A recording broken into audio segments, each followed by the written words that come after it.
اتنا بڑا جرم ہے کہ آپ فرماتے ہیں، صحیح مسلم کی روایت ہے، آپ نے فرمایا قیامت کے دن اللہ تعالیٰ کے ہاں سب سے برا شخص وہ ہوگا جو اپنی بیوی کے پاس آتا ہے اور اس کے پاس وہ آتی ہے اور پھر یہ باتیں دونوں جو کرتے ہیں جا کر اپنے اپنے دوستوں میں بولتے ہیں، یہ اپنے دوستوں میں اور وہ اپنی سہیلیوں میں۔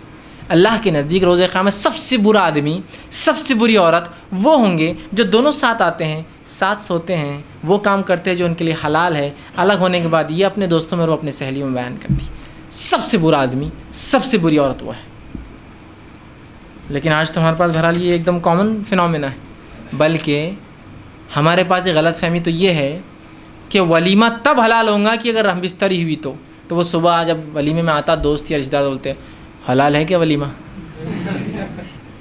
اندازہ لگائیے بے شرمی اور بھائی کو شیطان نے کیسا لیگلائز کر دیا۔ رسول اللہ فرما رہے لعنت ہے، سب سے زیادہ برا انسان وہ ہے روز قیامت، سب سے برا وہ ہے، سب سے برا شخص، سب سے برا سمجھتے ہیں نا، سب سے برا، سب سے گھٹیا۔ اور ہم پوچھ رہے ہیں ایک دوسرے سے، ارے یہ پوچھنا تو چھوڑ دیجیے، میں ایک واقعہ سناتا ہوں آپ کو۔ صرف ایک صاحب تھے، ان کا نکاح ہوا، نکاح ہونے کے بعد وہ بڑے پریشان نظر آئے، باتیں آ جاتی ہے بہرحال پھر پہنچ جاتی ہے، اڑتے اڑتے آ جاتی ہے، لوگ بیان کرتے ہیں۔ ہوا یہ کہ ان کے بیوی کے ذہن میں بھی یہ بات تھی کہ نکاح تب تک حلال، ولیمہ جب تک حلال نہیں ہوتا جب تک ہم بستری نہ ہوئی ہو۔ انہوں نے دوسرے دن اپنی والدہ کو شادی کے 1 مہینہ 2 مہینے بعد بول دی کہ جو تم نے کھائے تھے نا ہمارے ولیمے میں آ کے جب حرام تھا بولے ہو۔ ماں کو غصہ آ گیا، مطلب ساس لڑکی غصہ آ گیا، ہاں داماد نے حرام کھلایا، ٹھیک ہے بولے۔ پوری پنچ بیٹھ گئی، پنچ بیٹھ کر اس عورت نے جو لڑکی کی ماں آ کر کہا کہ وہ ولیمہ حرام تھا، اس نے حرام کھلایا ہم کو، کمینے نے بولے۔ اب وہ مرد وہ لڑکا کیا بولے گا، بیٹھا ہوا نیچے منڈی کر کے، کتنی بے شرمی ہے نا۔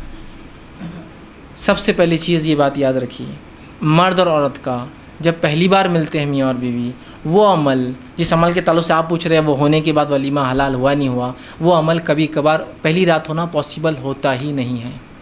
دس از سم تھنگ نیچرل، یہ بہت قدرتی بات ہے۔ اس لیے کہ میں نے کہا نا، مرد اور عورت کو میکینیکل مشین نہیں ہے کہ یہاں سے یہ لا اور یہاں فٹ کر دیا تو ایگزیکٹلی فٹ ہو جائیں گے۔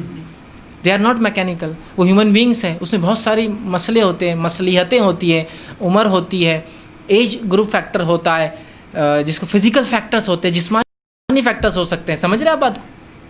ان سب کو ہم کو کنسیڈر کرنا پڑے گا، اس کے بغیر آپ کیسا سوچ رہے ہیں؟ تو یہ پاسبل ہی نہیں ہوتا، اور ہر آدمی آ کے حلال ہے کہ حلال ہے کہ، اور اس کا دماغ خراب کرتے ہیں۔ وہ کوشش کی الگ بات ہے لیکن نہ ہو پایا، اور ہوتا ہے ایسا۔ دس از سم تھنگ، میں اس لیے کہہ رہا ہوں کہ بہت سے نوجوان صرف درندے اس لیے بن جاتے ہیں پہلی رات کی، ان کو یہ پتہ چلتا ہے کہ یہ ضرور یہ کل حلال کرنا ہے میرے کو ولیمہ، بس ولیمہ حلال کرنا ہے تو اب کچھ بھی کرو، اپنے فریق کے ساتھ پہلی رات بھی مکمل زندگی بھر کے رشتے خراب کر لو۔ کیا سوچیں گی وہ لڑکی اپنی زندگی بھر کی، یہ کمینہ تھا، اس نے ایسا سلوک کیا پہلی رات میں؟ پاسبل نہیں ہے، تکلیفیں ہوتی ہے۔ میں بتا رہا ہوں نا آپ کو، ڈاکٹر دواخانے جانا پڑتا ہے، اس حد تک نوبتیں آ جاتی ہے۔ اس لیے کہ بس ولیمہ حلال کرنا ہے اپنے کو، ولیمہ حلال کرنا ہے اپنے کو، ٹھیک۔ تو میں کہتا ہوں ایسے لوگ جو سوال کرتے ہیں نا، ان کو نزدیک ادھر آئیے بولنا، اور ایک زور سے کھینچ کے دینا، حلال ہے بولنا، جاؤ حلال ہے۔ کسی کو اور سوال ہے بولنا؟